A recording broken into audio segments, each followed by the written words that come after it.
नेपालको राजनीतिमा गोरु ब्याउँछ, भैँसीले अन्डा दिन्छ, कुकुरोले पाडो पाउँछ, छेपारोले जामा लाउँछ, भ्यागुतोले स्टकोट ढल्काउँछ, कैँचीले रुख काट्छ, बन्जरोले कागज काट्छ।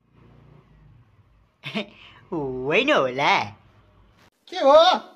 बालेनले यतिभन्दा बढी मत ल्यायो भने देश छोड्छु, काठमाडौँ छोड्छु, कान काट्छु, नाक काट्छु, सारा सम्पत्ति दान दिन्छु भनेर सामाजिक सञ्जालमा लेखेर र सार्वजनिक कार्यक्रम वा अन्तर्वार्तामा बोलेर हिँड्थे। आज बालेनले नजित्दै आफ्ना ती स्ट्याटस मेट्न भ्याउनेहरूलाई यति भन्छु कि यही ढङ्गमा राजनीति चलाइरहने हो भने आज त सोसियल मिडियाका स्ट्याटस मेट्नुभयो, भोलि तपाईँको दलको नामो निशान मेटिन सक्छ। यो चाहिँ 100% सही कुरा नै हो। एउटा नाङ्गो खुकुरी र एउटा क्यामेरा बोकेर सहरको कुनै पनि चोकमा उभिएर कराउनुहोस् र भन्नुहोस् अब यो खुकुरीले नेता जति सबैलाई छप्काएपछि मात्र सुख पाइन्छ। यति भन्नुहोस्, तपाईँ रातारात भाइरल हरेक कमेन्टमा तपाईँलाई गृहमन्त्री बनाउनु पर्छ भन्ने माग आएन छ भने मलाई भन्नुहोला।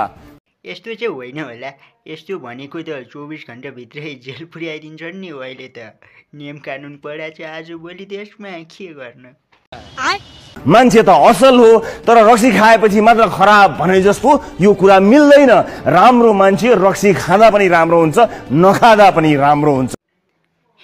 रक्सी खाए पनि नखाए पनि मान्छेको अनुहार त राम्रै हुन्छ नि, तर के गर्न, व्यवहार मात्रै अलिकति परिवर्तन हुने हो, अलि नराम्रो हुने हो खाएपछि। अरू त सब ठिकै नै हो, राम्रै हो।